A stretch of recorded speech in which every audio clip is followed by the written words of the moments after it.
अरे चढ़ते सावन घरे आ जइहा हो, आ जइहा हो बलम हमार बोलबम घुमा दिहा हो। अरे चढ़ते सावन घरे आ जइहा हो, आ जइहा हो बलम हमार बोलबम घुमा दिहा हो। जैबू देव घरवा त का करबू, जैबू देव घरवा त का करबू। भोला जी पर चलवा चढ़ा देबो हो, चढ़ा देबो हो बलम हमार देव घर घुमा दिहा हो। बलम हमार देव घर घुमा दिहा हो। चढ़ते सावन घरे आ जइहा हो, आ जइहा हो बलम हमार देव घर घुमा दिहा हो। बलम हमार देव घर घुमा दिहा हो।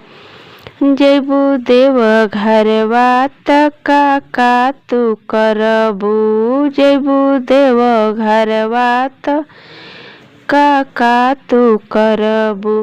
भोला जी के भंगिया पिया देबो हो, पिया देबो हो बलम हमार देव घर घुमा दिहा हो। चढ़ते सावन घरे आ जइहा हो, आ जइहा हो बलम हमार देव घर घुमा दिहा हो। जैबू देव घरवा त का तू करबू, जैबू देव घरवा त का तू करबू। भोला जी के दूधवा चढ़ा देबो हो, बलम हमार देव घर घुमा दिहा हो। भोला जी पर दूधवा चढ़ा देबो हो, बलम हमार देव घर घुमा देबो हो।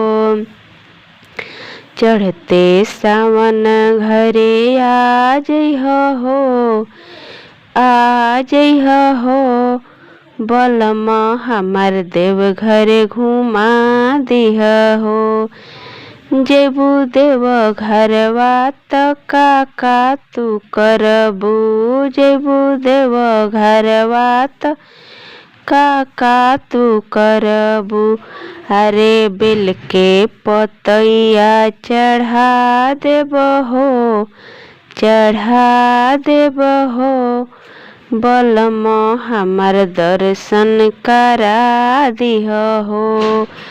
चढ़ते सावन घरे आ जइहा हो, आ जइहा हो बलम हमके देव घर घुमा दिहा हो। अगर मेरा गीत आपको पसंद आए तो लाइक, सब्सक्राइब और शेयर जरूर करिएगा।